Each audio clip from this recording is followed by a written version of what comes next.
P T I کے خلاف ایک بہت بڑا پلان تیار ہو چکا ہے، انفیکٹ ایک پھندا تیار ہو چکا ہے. اس پھندے میں کیا کیا شامل ہے، کون کون اس پھندے میں لٹکنے والا ہے، یہ جانیے گا.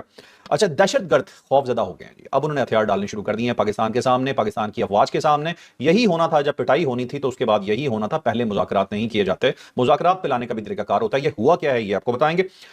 پھر خانہ کعبہ کے حوالے سے ایک تصویر شائع ہوئی جس میں دکھایا گیا خانہ کعبہ کو ایک ہیرے کی طرح چمکتا ہوا. اس تصویر کے پیچھے کیا ڈیٹیلز ہیں یہ جانیے گا.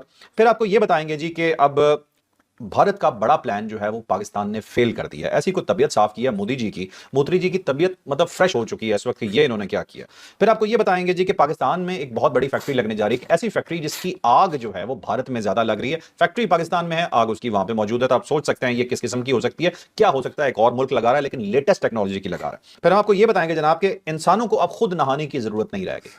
لٹرلی آپ کو بتا رہا ہوں، سچ آپ کو بتا رہا ہوں. اب آپ خود نہیں نہایا کریں گے، اب آپ کو نہانے کے لیے مطلب یہ سٹوری میں جانیں گے کیا. ابھی چلیں سب سے پہلے چلتے ہیں اپنے پہلے سوال کی طرف. تو چوہے صاحب کی طبیعت بہت ناساز ہے، میں نے انہیں اسپیشل ریکویسٹ کی تھی کہ تھوڑا سا ٹائم اب ہمیں دے دیں. ہماری کوشش ہوگی کہ جلد از جلد اس ویلاگ کو ختم کریں اور اب انہیں بھی تھوڑا ریسٹ کرنے دیں. تو پہلا سوال جی، پی ٹی آئی کے لیے جو پھندا یہ پلان تیار ہوا ہے چوہے صاحب وہ کیا ہے؟ اب دیکھیں بیسیکلی تو پچھلے ہفتے بہت زیادہ ہیپننگز ہوئی ہیں اور آنے والے ہفتے میں کل سے نئی ہیپننگ سٹارٹ ہونے والی ہے. اور مجھے لگتا ہے کہ یہ جو ہفتہ سٹارٹ ہوگا یہ پاکستان تحریک انصاف کے لیے بڑا خوفناک ہوگا، اور اس کے اندر روز ایک نئی خبر نکلے گی اور پاکستان تحریک انصاف کو ہر مرتبہ کوئی نہ کوئی لرزا دے گی، یعنی لرز جائے گی پاکستان تحریک انصاف. ایک تو عدالتوں سے فیصلے ہونے لگے ہیں بڑی تیزی سے، اور وہاں سے جو پاکستان تحریک انصاف کو ریلیف مل رہا تھا اب وہ ریلیف ختم ہوتا وہ مجھے نظر آ رہا ہے. اب عمران خان صاحب کو پچھلے ہفتے ویسے ایک بہت بڑا موقع دیا گیا تھا، اور موقع یہ تھا کہ 30 دن تو ان کی کسی سے ملاقات نہیں ہو سکی. اس کی وجہ یہ تھی کہ جب بھی عمران خان صاحب کے ساتھ کسی کی ملاقات ہوتی تھی تو عمران خان صاحب ایک انجیکشن سا دے دیتے تو اس کو جو باہر آ کے وہ لگا دیتا تھا. ٹھیک ہے. اور اس کے بعد یہ فیصلہ کیا گیا کہ عمران خان صاحب کو ذرا آف کیا جائے، کیونکہ اس کی وجہ یہ 27 میں ترمیم ہونی تھی، دوسرا افغانستان کے ساتھ پھٹا چل رہا تھا پاکستان کا، پھر انڈیا کے ساتھ ایکسرسائزز انڈیا نے سٹارٹ کر دی، اور وہ ساری چیزیں جو تھی وہ سارے پاکستان کے لیے بڑی خطرناک تھی.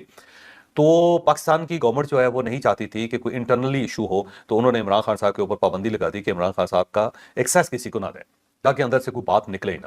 تو اس کے بعد پارٹی نے بہت زیادہ شور مچانا شروع کر دیا. انہوں نے کہا جی عمران خان صاحب کی جان کو خطرہ ہے، بلکہ ان کے صاحبزادے قاسم خان نے یہ کہہ دیا کہ عمران خان صاحب جو ہیں وہ شاید دنیا میں نہیں رہے، اور پارٹی نے بھی کہہ دیا کہ جی ان کی سلامتی جو ہے نا وہ ختم ہو گئی ہوئی ہے اور بس اب وہ دنیا میں نہیں.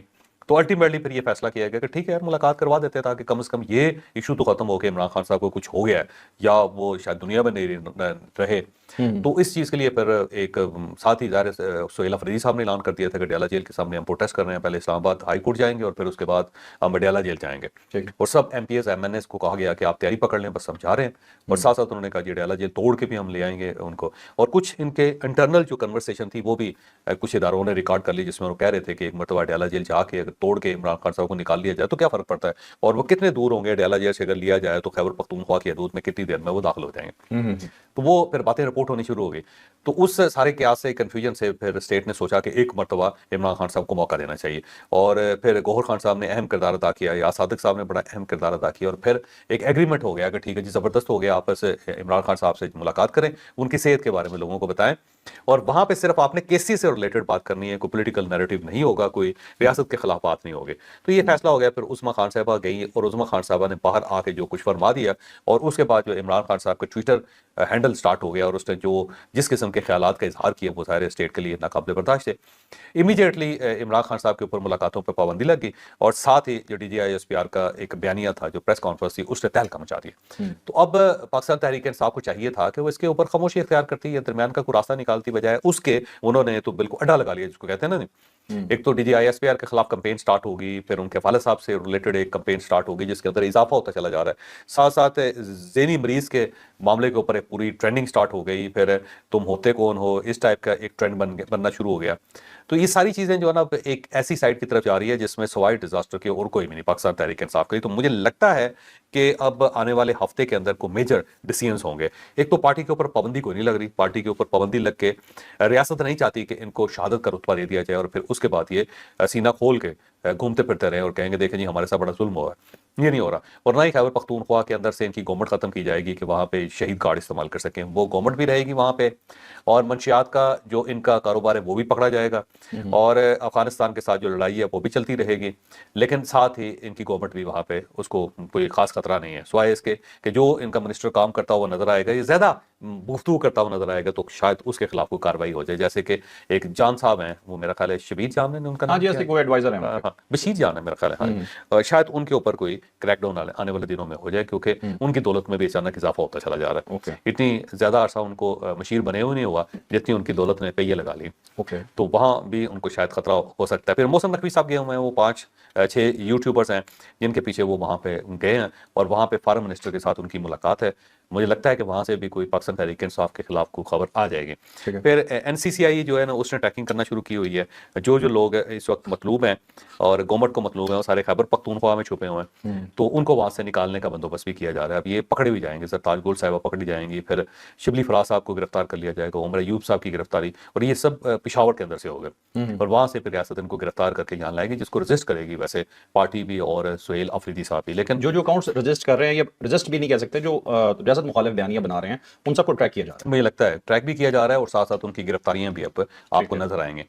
फिर जो यहाँ पे इनका स्लीपर सेल है, जो सोशल मीडिया का, उनके लोग भी पकड़े जाएंगे। पहले भी पकड़े गए हैं, लेकिन अब तो बहुत ज्यादा मुझे लगता है कि आप देखोगे लाइन लगी होगी क्रैकडाउन का। तो ये हफ्ता जो है वो पाकिस्तान तहरीक इंसाफ के लिए बहुत अच्छी खबरें या खुशखबरियां लेके तलू नहीं हो रहा, और आने वाले दिनों में ये बढ़ता चला जाएगा, आप देखिएगा। एक चौर साहब बात और कि ये जो इनके मुकदमात हैं, उनके फैसले होते नजर आ रहे हैं। मुझे लगता है कि अगर वहाँ पे कोई हर्डर थी तो अब वो रुकावट खत्म हो जाएगी, और तेजी से फैसले आए और सजाएं सुनाई जाए। ये जो बार बार बुलाया जाता है कि इश्तिहारी हो गया, फलाना नहीं आया, मतलब अब ये नहीं होगा, सजा ही होगा। अब सजा भी होगी, गिरफ्तारियां भी होंगी। अच्छा, ऐसा नहीं है कि एक इश्तिहारी अगर छुप के बैठा हुआ है तो रियासत खामोश रहेगी। इनको खैबर पख्तूनख्वा से भी गिरफ्तार कर लिया जाएगा। बिल्कुल ठीक है। चलें, अब नाजरीन आपको दास्तान सुनाते हैं धुलाई की, लेकिन ये धुलाई इंसानों वाली नहीं है, वो आगे जाके मैंने आपको रिपोर्ट बतानी है। ये है दहशतगर्दों वाली। अब दहशतगर्दों की जब से धुलाई शुरू हुई है, तब से थोड़ी सी कुछ लोगों की अकड़ ठिकाने आनी शुरू हो चुकी है, हथियार डालना शुरू कर दिए हैं। ये स्टोरी क्या है और कौन कौन सी स्टोरीज अनकरीब आपको इस तरह की नजर आएंगी, ये डिटेल जान। अब देखो, दुनिया में बड़ा पुराना फार्मूला है स्टिक एंड कैरेट के। आप एक साइड से स्टिक भी दिखाएं और दूसरे साथ साथ आप कैरेट भी दिखाएं। यानी ये नहीं हो सकता कि सिर्फ आप धमकाते रहें, पेंटा लगाते रहें और उसी से मामला सेटल हो जाए, बल्कि जो लोग नरम पड़ रहे होते हैं उनको एंगेज भी किया जाता है। तो बलूचिस्तान के अंदर गवर्नमेंट इस पॉलिसी पे चल रही है, वो एक साइड पे एक्शन कर रही है, जैसे कि अब पहाड़ों के अंदर जाके लाइट कमांडोज ने वहां पे कार्रवाई करनी शुरू कर दी है, और वहां पे लोगों को गिरफ्तार भी किया जा रहा है, लोगों को पेंटा भी लगाया जा रहा है, और जो रेजिस्ट करते हैं उनको गोली भी मारी जा रही है। वो वहां से आपसे समझो कि उनके खिलाफ प्रॉपर एक्शन हो रहा है। ठीक है। तो वो उसके साथ साथ ज़ाहिर गवर्नमेंट फिर ऑप्शन भी दे रही है कि जो लोग पास आना चाहते हैं, जो पीछे हटना चाहते हैं, जिन्होंने कोई ज़्यादा बड़ा क्राइम नहीं किया, तो गवर्नमेंट उनको ऑप्शन दे रही है कि आप हथियार फेंक के सरेंडर करके आप रियासत के साथ चल सकते हैं। तो 2 दिन पहले सुई के अंदर एक वाक़या पेश आया। 100 अलहदगी पसंद थे, नूर अली चाकरानी उनका लीडर था, और उसने वहाँ पे हथियार डाल दिए, सरेंडर कर दिए। और जब उन्होंने सरेंडर किया तो उसके बाद फिर उसने ऐलान किया कि मैं पाकिस्तानी परचम के साथ चलूंगा, पाकिस्तान की स्टेट के साथ चलूंगा, और मेरे जो इख्तलाफात थे वो खत्म हो गए। उसने बल्कि पाकिस्तान जिंदाबाद का नारा भी लगाया, और साथ साथ बड़ी जबरदस्त किस्म की वहाँ पे तकरीब हुई, पूर्वकार तकरीब, जिसके अंदर हथियार फेंके गए। और अब रियासत उन लोगों को मौका दे रही है कि आप आगे बढ़ें और सोसाइटी के अंदर डिसॉल्व हों, बजाय इसके कि आप पहाड़ों के अंदर बैठे रहें और एक ऐसी सूरत का शिकार हैं जिसके अंदर ना आप अपनी फैमिली से मिल सकते हैं, ना आप एक नॉर्मल जिंदगी गुजार सकते हैं। तो इस टाइप के जो वाकयात है आपको आने वाले दिनों में और भी होते हुए नजर आएंगे। लोग हथियार फेंकेंगे, लेकिन उनमें ऐसे लोग जो बहुत ज्यादा क्रिमिनल हैं, जिन्होंने बहुत कत्लो गारत गरी की हुई है, जिन्होंने दहशतगर्दी की है, उनको राहत नहीं मिलेगी। लेकिन जो मासूम लोग हैं, जो भटक गए थे और कोई बड़ा जुर्म उनके खाते में नहीं है, तो उनको रियासत मौका दे रही है, और मेरा ख्याल है अच्छी बात है। तो एक साइड से ऑपरेशन है, यानी कि डंडा है, और दूसरी साइड से कैरेट है, यानी कि जो लोग मासूम हैं, जिन्होंने ज्यादा कसूर नहीं किया हुआ, उनको एक मौका दिया जा रहा है कि आप आ जाएं, रियासत का हिस्सा बने। मतलब जो बड़े दहशतगर्द हैं उनके खिलाफ मुकदमात चलेंगे, वो नहीं हो सकता कि उन्हें ऐसे छोड़ दिया जाए। ये तो है ना कि आप कुछ भी कर लो, कल को माफी मांग के कौमी इदारे में शामिल हो जाओ, आपको सब माफ हो जाएगा, ऐसा तो नहीं हो सकता। नहीं, ऐसा नहीं हो सकता, ऐसा नहीं हो सकता, ना होना भी नहीं चाहिए यार। अगर आपने लोग कत्ल किए हुए हैं, आपने रियासत के साथ मथा लगा के रखा हुआ है, आपने रियासत को नुकसान पहुंचाया, तो कैसे हो सकता है? लेकिन ऐसे लोग जो अभी सिर्फ सोच रहे थे आगे बढ़ने का, या जो जिनके खाते में कोई बड़े जुराइम नहीं है, उनको मेरा ख्याल है रियासत मौका दे रही है। बिल्कुल ठीक है। अच्छा, अब हमारे पास जो अगली स्टोरी है वो है जी कि भारत कोई ऐसा मौका नहीं जाने देता। जो मूत्री साहब हैं, नरेंद्र मूत्री साहब, वो कोई ऐसा मौका नहीं जाने देते जिसमें पाकिस्तान को नुकसान हो रहा हो और वो ये सोचें कि जाने दो। नहीं, उन्होंने करना। सार्क एक ऐसी तंजीम थी पाकिस्तान के अंदर, सॉरी साउथ एशिया के अंदर, के जो कि तमाम रीजन के जो ममालिक थे उन्हें जोड़ के रखती थी और बड़ी फायदेमंद तंजीम थी। मोदी साहब ने सिर्फ पाकिस्तान को नुकसान देने के लिए क्या किया, ये आपको स्टोरी में बताएंगे सार्क के हवाले से, और उसके जवाब में फिर पाकिस्तान ने नैले पे कैसे दैला मारा, ये सुनेंगे तो आपकी तबीयत खुश हो जाएगी। तो ये जानते हैं स्टोरी। अब देखिए, एक पुरानी फिलॉसफी है कि मुल्क तरक्की नहीं करते, पूरा रीजन तरक्की करता है। जैसे कि यूरोप है, उसके अंदर किसी एक मुल्क ने तरक्की नहीं की बल्कि पूरे यूरोप ने तरक्की किया। सेम इसी तरह अमेरिका है, अमेरिका के अंदर सिर्फ एक मुल्क ने तरक्की नहीं की, तमाम स्टेट्स ने तरक्की की है। सेम रशिया है, रशिया ने सिर्फ तरक्की नहीं की, उसके साथ जो एसोसिएट सारी रियासतें हैं उन सब ने तरक्की की। तो सेम इसी तरह सोचा गया कि सार्क ममालिक जो 8 मुल्क है, जिसके अंदर बाद में अफगानिस्तान को भी शामिल कर लिया गया था, पहले 7 मुल्क थे और फिर अफगानिस्तान को भी उसके अंदर डिसॉल्व किया गया। तो 8 मुल्क जो है इकट्ठे मिलकर तरक्की करेंगे और इन सब के दरमियान रोड नेटवर्क होना चाहिए, इनके दरमियान रेलवे होना चाहिए, फिर ट्रेड इनके लिए ओपन होनी चाहिए, वीज़ा ओपन होना चाहिए। तो ये सोचा गया था और ये बड़ा अच्छा प्लान था। अगर ये चलता रहता तो पूरी जो सब कॉन्टिनेंट है उसकी हालत बदल जानी थी। लेकिन फिर इंडिया ज़ाहिर है वो एक पुलिसमैन का किरदार अदा करना चाहता है, वो कहता है मैं ऐसा क्यों और आप सब मुलज़म हैं, तो उससे फिर मसला ख़राब होता है। तो सार्क को ऑलमोस्ट इंडिया ने डेड कर दिया है। पहले सार्क स्टिकर्स होते थे, सार्क वीज़ाज भी होते थे। मैं खुद सार्क वीज़े पे बहुत मैंने मुल्क ट्रैवल किए हैं जो सब कॉन्टिनेंट के। उसके अंदर अगर आपने एक सार्क स्टिकर लगवा लिया अपने पासपोर्ट पे तो आप 8 मुल्कों में आ जा सकते हैं, कोई रिस्ट्रिक्शन नहीं है और कोई ऐसा इलाका नहीं है जिसमें आप नहीं जा सकते। शेंजन टाइप था, शेंजन जैसे टाइप, हाँ बिल्कुल सही कर समझे आप। तो वो उसके बाद जाहिर है जो पुलिसमैन का किरदार अदा करना चाहता है इंडिया, उसने इसके रास्ते में एक रुकावट खड़ी कर दी और आहिस्ता आहिस्ता वो डेड होगी। तो अभी सार्क जो सेक्रेटरीट है वो भी ऑलमोस्ट खत्म हो गया है। गो तमाम फॉरेन ऑफिस के अंदर एक सार्क का डेस्क है जो पाकिस्तान का फॉरेन ऑफिस उसके अंदर भी है, इंडिया के अंदर भी है, बाकी मुल्कों के अंदर भी है, लेकिन अब वो प्रैक्टिकली कर कुछ नहीं रहा क्योंकि उसकी वजह यह है कि अगर आप सार्क स्टिकर लगा के इंडिया जाते हैं तो इंडिया आपको एंट्री नहीं देता। तो अब वो ऑलमोस्ट न्यूट्रलाइज हो गया, ऑलमोस्ट खत्म हो गया वो, आप ये समझ लें। तो अब उसका हल पाकिस्तान ने ये निकाला कि उसने चाइना को तैयार किया और चाइना के साथ मिलकर पाकिस्तान एक नया ब्लॉक बना रहा है जिसके अंदर ये सारे मुल्क होंगे जो सार्क के कंट्रीज शामिल हैं, लेकिन उसके अंदर इंडिया शामिल नहीं होगा। तो इंडिया को निकालने का पाकिस्तान ने पूरा बंदोबस्त कर लिया। तो वो इंडिया जिसने पाकिस्तान को निकाल दिया था बल्कि सारे मुल्कों को निकाल दिया था और सार्क को डेड कर दिया था, पाकिस्तान उसके ऊपर अटैक करने लगा। तो चाइना के साथ मिलकर एक ब्लॉक बनाया जा रहा है जो सार्क कंट्रीज को डील करेगा, उसमें बस इंडिया नहीं होगा। इंडिया नहीं होगा, ठीक है। वैसे बड़े मजे की बात है, इंडिया को दावत देते हैं, इंडिया से क्या आजो आजो देखते हैं ना आता या नहीं आता, ठीक है। अच्छा चौधरी साहब, एक बड़ी आपकी बात से मुझे याद आ गया, आपने कहा जी कि अफगानिस्तान पहले शामिल नहीं था सार्क में, बाद में अफगानिस्तान को 8वें मुल्क के तौर पे शामिल किया गया। ये बात मुझे सिर्फ एक चीज इसमें बता दें कि क्या लग रहा था सार्क में एक शैतान इंडिया है कम पड़ रहा था तो दूसरा डालना था? नहीं, उस वक्त शैतान नहीं था अफगानिस्तान, उस वक्त अफगानिस्तान ठीक था। अच्छा, अब जाके थोड़ा सा मामला बिगड़ा। ठीक है। वैसे इसमें अफगानिस्तान, बांग्लादेश, भूटान, इंडिया, मालदीव, नेपाल, पाकिस्तान और श्रीलंका शामिल हैं, तो इंडिया को निकाल के आप समझ लें, बाकी फिर इकट्ठे हो।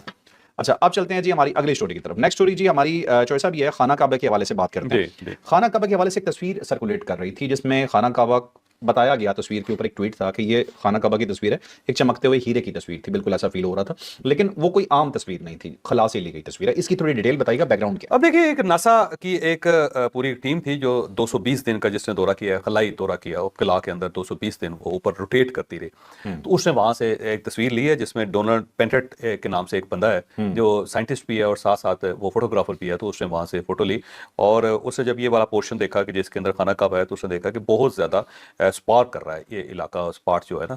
तो उसके बाद जब उसने ट्रैक करके देखा तो उसने कहा तो ये खाना काबा है और मुसलमानों के लिए मुकद्दस जगह है और इसकी तरफ मुंह करके वो इबादत करते हैं। तो उसको बाद में पता चला, तो उसने फिर इसको बहुत ज़्यादा ट्रैक भी किया और फिर उसने इसको रिलीज़ कर दिया। इस तस्वीर को जब रिलीज़ किया तो ये तस्वीर वो वायरल होगी। उसके अंदर आपको नज़र आ रहा है कि हीरे की तरह खाना काबा का जो पोर्शन है वो चमक रहा है। दो वजूहात हैं इसकी। एक तो वजह ये है कि ज़ाहिर हमारा रूहानी मरकज़ है और हम उस तरफ मुंह करके नमाज अदा करते हैं और अल्लाह ताला का घर है। अच्छा, ये ज़हन में रखो कि अल्लाह ताला हर चीज़ से बेनियाज़ है, लेकिन दो चीज़ें अल्लाह ताला भी बहुत पसंद करता है। एक तो उसका घर है, यानी अल्लाह ताला का हर मज़हब के अंदर एक घर है इबादत का जो, और दूसरा वो तारीफ पसंद करता है। अल्लाह ताला कहता है मेरी तारीफ करे। तो तारीफ और घर जो होता है, ये दोनों चीज़ें अल्लाह ताला भी उसको पसंद करता है। तो इंसान जो है ना उसको अपने घर भी बनाने चाहिए क्योंकि अल्लाह को भी पसंद है, और दूसरा तारीफ करनी चाहिए दूसरों की, अपने मोहसिनों की, क्योंकि ये भी अल्लाह ताला का तकाजा होता है। तो इससे हम ये चीज़ें सीख सकते हैं।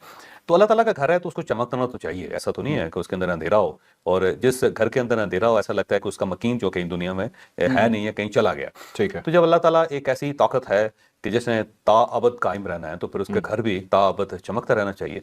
तो उसके अंदर एक चमक तो रूहानी तौर पे भी है। दूसरा ये है कि वहाँ पे लाइट्स का बड़ा खसूसी बंदोबस्त किया गया। उसकी वजह ये है कि खाना काबा जो है ना 24 घंटे एक्टिव रहता है, और 1400 साल बल्कि 1500 साल हो गए, कोई एक दिन भी ऐसा नहीं गुजरा, उससे भी पहले बल्कि थोड़ा सा पीछे भी चले जाएं, कि कोई ऐसा दिन नहीं गुजरा जब वहाँ पे तवाफ ना हुआ हो। इवन जब कोविड था और उस वक्त भी बंद था, तो उस वक्त भी मैंने एक तस्वीर देखी कि खाना काबा के गिर्द एक बंदा जो है ना वो तवाफ कर रहा है। अच्छा। तो कभी ऐसा हुआ नहीं कि तवाफ खाना काबा कर रुका हो। ये अल्लाह ताला की तरफ से खास रहमत है, खास करम है खाना काबा के लिए।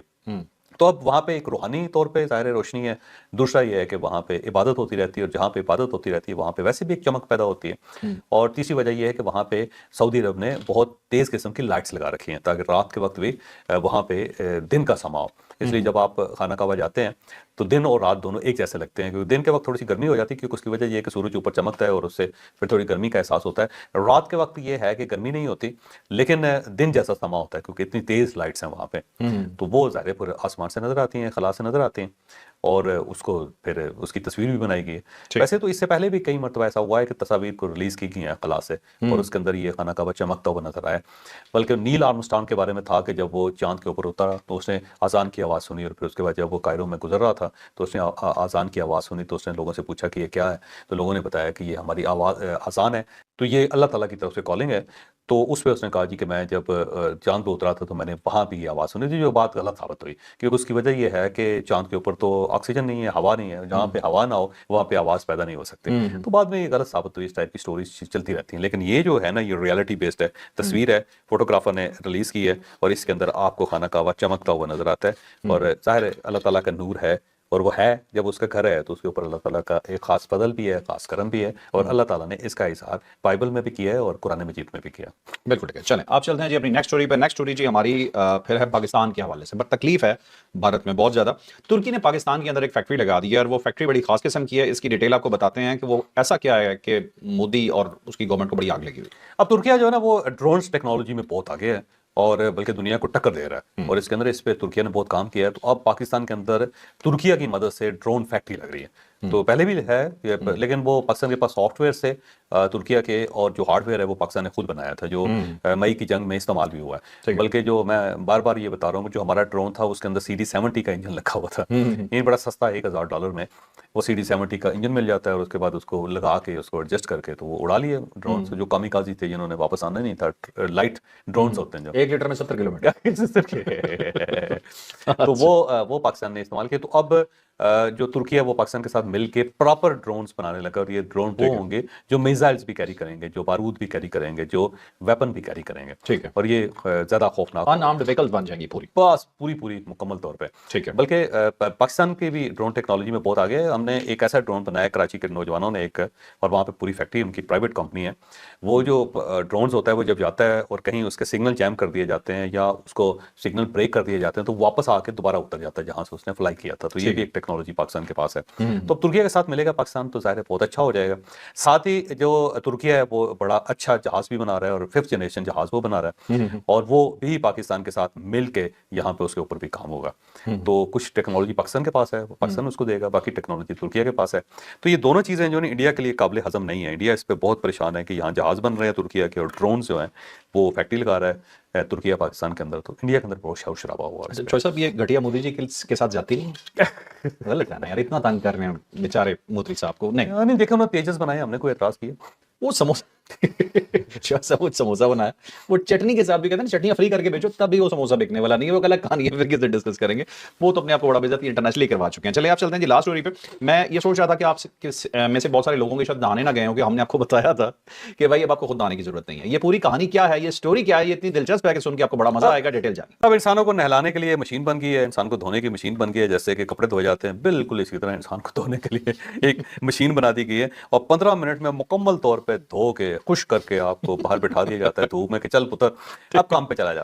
تو یہ انتہا درجے کے سست لوگ ہوتے ہیں نا جو واش روم نہیں جانا چاہتے اور نہانا نہیں چاہتے، ان کے لیے مشین بن گئی ہے. بس صبح اٹھے مشین کے اندر گھسے، اور مشین جو اس کا ٹمپریچر بھی بڑا اچھا ہوگا، سامنے اسکرین پہ فلمیں بھی چل رہی ہوں گی آپ کی مرضی کی، اور میوزک بھی چل رہا ہوگا.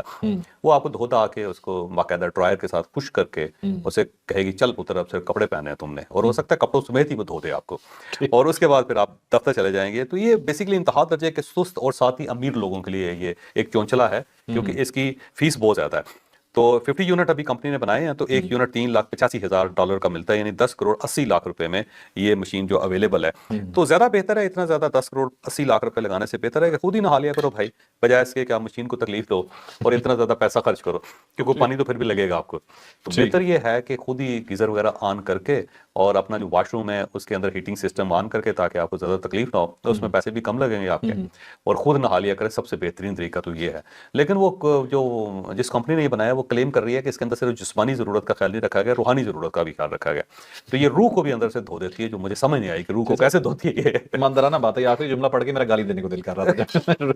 रूह धुलवाई है ना साथ इसके, मतलब बेचने के लिए कुछ भी कुछ भी कह देते हैं। कुछ भी किया अच्छा, अब चौधरी साहब आपने बात की जो सुस्त आदमी है उसके लिए तो मशीन तक जाना भी बड़ा मसला नहीं होगा, हाँ जाहिर है, उसके लिए एक और मशीन चाहिए जो उठा के अंदर डाले। हाँ वो एक कहते हैं कि इंतहा दर्जे का सुस्त आदमी था, वो बेरी के नीचे लेट के ना मुंह खोल के बैठा हुआ था कि ऊपर से बेर गिरेगा और उसके मुंह में डाल दिया जाएगा। तो लेटा रहा कोई नहीं हुआ, तो फिर एक बंदा वहां से गुजरा, तो उसने पूछा क्या कर रहे हो, कहने लगा बेर का इंतजार कर रहा हूँ। तो उसने कहा क्या करना चाहिए, मैं क्या कर सकता हूँ, उसने कहा जरा बेर नीचे से उठा के ना मेरे मुंह में डाल दो ताकि मैं ये काम कर सकूँ।